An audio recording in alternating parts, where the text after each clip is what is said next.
Salut les amis, j'espère que tout le monde va bien. On se retrouve pour une nouvelle vidéo. On va démarrer avec les unes des quotidiens madrilènes. Le quotidien Marca qui titre El Fichaje, la recrue Eder Militao en une de Marca. Militao recupera su mejor versión tras las lesiones. On sait que Militao a traversé des saisons extrêmement difficiles depuis plus de 2 ans maintenant.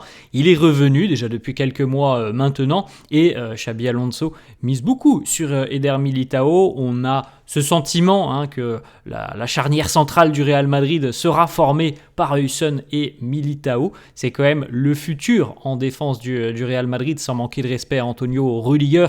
Il est quand même plus proche de la fin de sa carrière qu'Eder Militao, qui est dans la force de l'âge, mais qui a tellement connu des choses difficiles, notamment sur le plan physique, qu'on peut toujours douter d'un retour au plus haut niveau.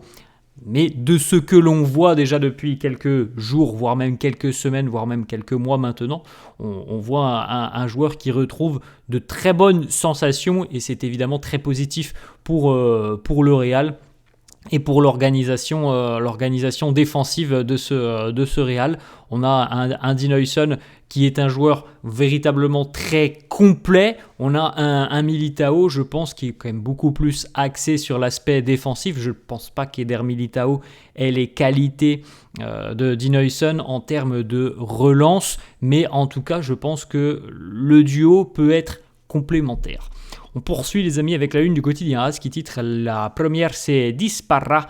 On a eu beaucoup de mouvements hier évidemment, dernière journée du mercato. Le mercato est officiellement terminé, sauf quelques petites exceptions comme l'Arabie Saoudite, je crois, comme la Turquie aussi. On a 2-3 championnats où le mercato n'est pas terminé, mais pour les grands championnats européens, c'est terminé. Quelques petites informations qui sont tombées hier, vous les avez sur cette une du quotidien AS. On a notamment l'arrivée par exemple de Miko Tadze, l'ancien Lyonnais qui arrive du côté de Villarreal en Espagne. On a Alexander Isak donc, qui va rejoindre le Liverpool, 150 millions d'euros, donc des Reds pour Isak. Donnarumma du côté de City par exemple. Voilà quelques exemples de transferts.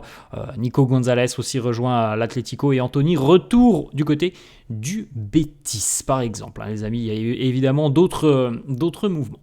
On va regarder quelques petites photos de l'entraînement de la veille, puisque malgré cette période de trêve internationale, il y a quand même des entraînements du côté de Madrid. Alors évidemment, le groupe est réduit, puisqu'on l'a vu hier. Nous avons 13 Madrilènes qui sont avec leur sélection nationale. La petite photo avec Vinicius, Eder Militao et Carreras. On a beaucoup de sourires sur cette photo. Trent Alexander-Arnold, lui aussi présent avec le Real hier. Ferland Mendy était de retour sur les terrains, il a même touché un petit peu le ballon. Encore une fois, on rappelle, il n'a pas participé à l'entraînement collectif. En revanche, entraînement individuel, il a rechaussé les crampons, il a touché le ballon. Donc le retour pour Mendy se profile visiblement on devrait compter sur lui.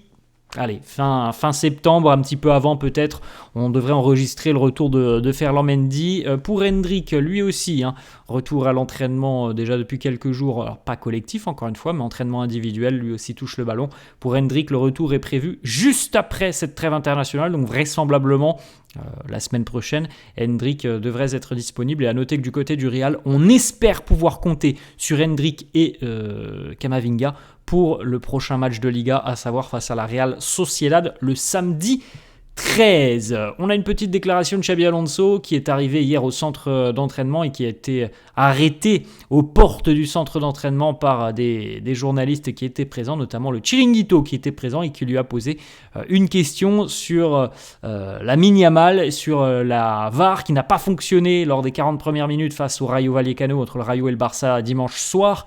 Et donc le penalty accordé à Lamine Yamal sans avoir revisionné, sans avoir eu une utilisation de la VAR. Il nous dit le penalty de Yamal et la VAR. Je savais que vous alliez me poser cette question. Bon, il n'a pas répondu outre mesure sur cet épisode qui fait polémique depuis plus de 24 heures maintenant en Espagne.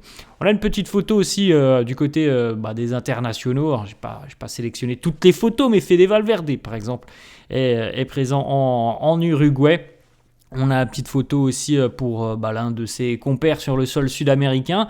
Vu qu'il n'y a aucun Brésilien du Real, c'est quand même assez rare, hein, les amis, mais on n'a pas de joueur du Real avec la sélection brésilienne sur cette période de trêve internationale. Franco Mastantuono, lui, est avec l'Argentine.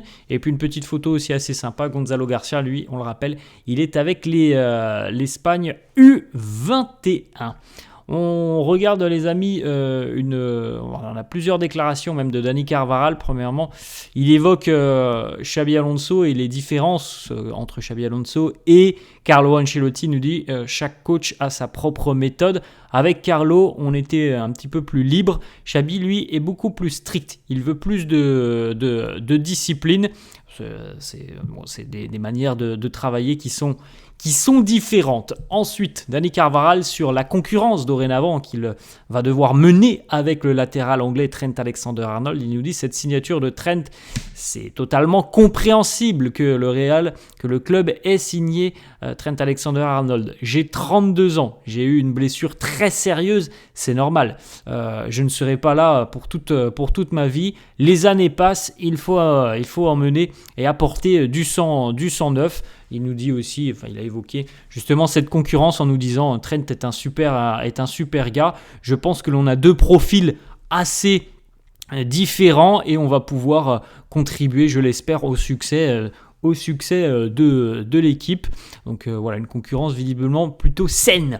Autre déclat de Dani Carvajal qui a été interrogé sur le choix tactique payant de Xabi Alonso face à Oviedo, mettre Vinicius sur le banc et donc le faire entrer en seconde mi-temps et justement bénéficier de son explosivité. Il nous dit regardez le positif, il est entré en jeu, il a marqué, il a délivré une passe décisive. L'autre jour, il a aussi marqué avec sa qualité, avec son talent. Même une demi-heure peuvent être décisifs.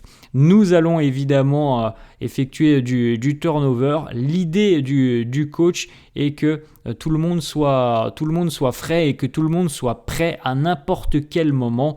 Pour rappel, les amis, juste après cette trêve internationale, reprise de la Liga évidemment, mais aussi retour de la Ligue des Champions.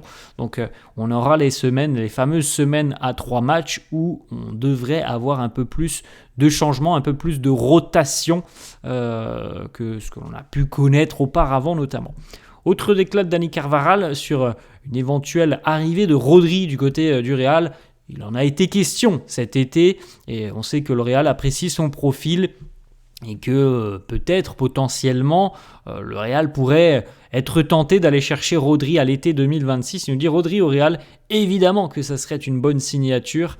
Un changement de décor ne lui ferait pas de mal. On verra les amis, on sait que le Real est intéressé. On sait aussi que Rodri, comme Carvajal d'ailleurs, a connu une blessure très sérieuse. On verra bien comment il va se comporter tout au long de la saison. Et on verra aussi si avec Manchester City, les discussions évoluent quant à une prolongation de contrat. C'est évidemment un facteur important dans la prise de décision et du joueur et du Real. Ensuite, petite déclaration pour terminer, celle de Thibaut Courtois qui était ce week-end au Grand Prix des Pays-Bas. Il a été questionné et il nous a donné une petite information sur son après-carrière. Il nous dit lorsque je vais prendre ma retraite dans 5 ou 6 ans, donc il voit large, il nous dit je vais prendre une voiture et je vais y aller à fond, visiblement passionné d'automobile. Thibaut Courtois que l'on retrouvera peut-être donc au volant d'un bolide dans quelques années. En tout cas d'ici là évidemment on espère qu'il va continuer à faire les beaux jours du Real. Voilà les amis, la fin de cette vidéo, j'espère que ça vous a plu. N'hésitez pas comme d'habitude à lâcher un petit pouce bleu, merci à tous ceux qui le feront, n'hésitez pas non plus d'ailleurs à vous abonner à la chaîne. Je vous souhaite une très bonne journée et je vous dis à la prochaine, ciao.